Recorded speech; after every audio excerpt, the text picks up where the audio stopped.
ID Theft Shield, which is provided by Kroll Worldwide, the largest risk management company in the world, a service that actually assigns, once you have a breach, a forensics investigator to your case, and they clean you top to bottom to pre-theft status. Critical. They fix you. And it's not only your financial identity, it's your identity through and through. That's medical, character, criminal, social security, driver's license. These kinds of services, as long as you're not already hit by identity theft, are very reasonably priced, running between $10 and $20 a month for you and your spouse. Usually they'll add on $1 or so for children under the age of 18.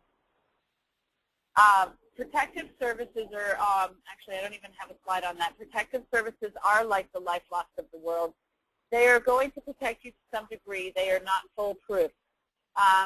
So just be aware of that. They don't feel that you have 100% peace of mind. If you get a protective service, get a restorative service as well, because it's just not possible for them to protect you through and through. And LifeLock's a great example because they have a great marketing campaign going on.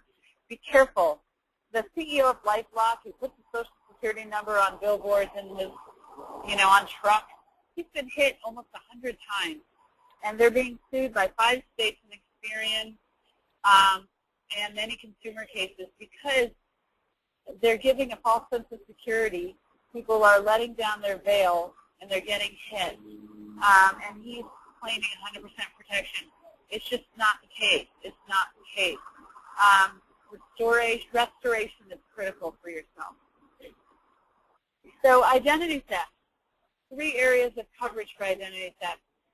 When you get hit by identity theft, in cases that are not cut and clear where you can just reverse a charge and get a new credit card, you're going to need an attorney. There are many services out there. You don't have to go with an attorney that's $250 an hour. There are services like prepaid legal services, $17 a month, where you can get the help that you need. Continuous monitoring through one of the credit bureaus or along with one of the services that you may select. And then, of course, your restoration service to fix you if and when you get hit by identity theft. So I urge you to get online, take a look at my articles, go to my website, which is www.idsecurity.solutions.com. You can link to it directly from the Silver Planet website. Ask me questions, give me a call, and I leave it up to you, Amy, back to you to open it up for questions. Thank you so much, Ora. That was a lot of very useful information. And personally, this is a scary subject, but I think it's something we all need to, realize and take hold of. But before we move on to the questions, I wanted to mention our Silver Advisors.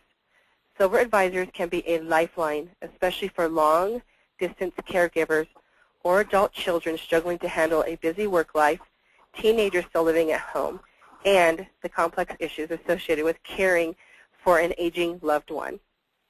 Our Silver Advisors are problem solvers. They offer care assessments and consultations by phone on various issues of interest to caregivers and seniors and provide written reports summarizing discussions and recommendations. They can help you with Medicare, Medicaid, aging-in-place home modifications, in-home care, supportive housing options, family conflict, taxes, and emergencies. Call 877-458-3767 for an appointment, or visit silverplanet.com and click on Silver Advisors in the upper left corner to learn more. Okay, Ora, we do have a few questions, and one of the questions that that one of the participants has asked is, I do not have good credit. Why would an ID theft or an ID thief want my identity? And I did mention that during my talk. The bottom line is this is what you have. It's what they create that you don't have. Even if you don't have good credit, sure, then the identity theft might not want to use your identity to buy a house, but they would want to use your identity to get a job. They would want to use your identity to get medical care. They would want to use your identity to get a new driver's license. So remember that it may stop them from being able to get a loan. It wouldn't stop them from trying, though. So it's not what you have or what you don't have. It's what they create for you that you don't even know exists. And I'll give you another example. This is just an example of creating something that doesn't exist for you already. There was an article I read in the paper about a woman. She wasn't even in this state. I think she was in Oklahoma, where her identity was stolen, and somebody bought for $2 million in houses, 4 homes in her name. So she had 4 additional mortgages she didn't even know about. And, of course, she was delinquent on all of them.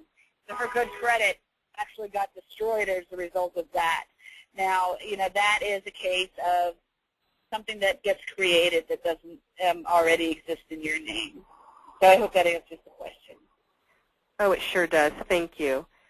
Another question that I have is, what about the 4-digit code on my store receipt? Is it okay for me to trash those? I would not. And so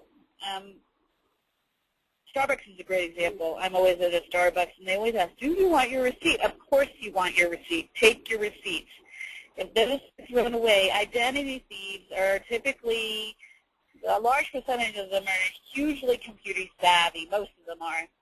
And there is software out there that's able to number crunch very quickly, associating those last 4 digits with credit cards. And if you'll recall, you'll see like MC for MasterCard, a V for Visa, or Amex for Amex, and then the last 4 digits and your signature. So the first X number of digits on a credit card identifies the type of card, whether it's a Visa, MasterCard, or American Express. Then there are digits in the middle that also have meaning, and then the last digits.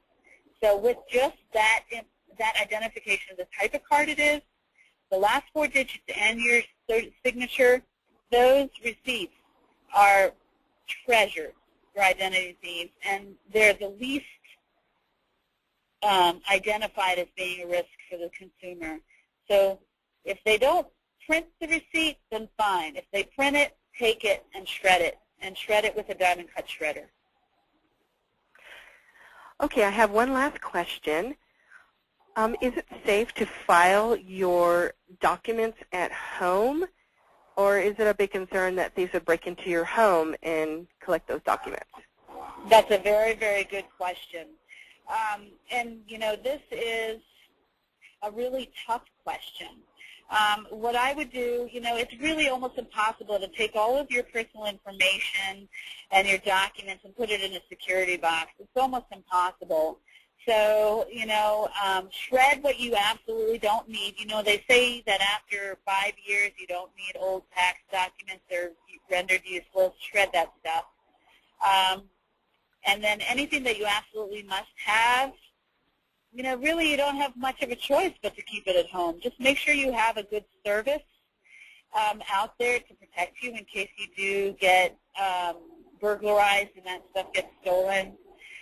But your home, and if you're in a high crime area, make sure that you have an active security system, a security burglar alarm system. I was burglarized and I lost a lot of, actually it was years and years ago, and they just took my stuff. But I can tell you that I'll never be without a burglar alarm again. So, yeah, that's a really tough one. And I would just say shred what you absolutely don't need.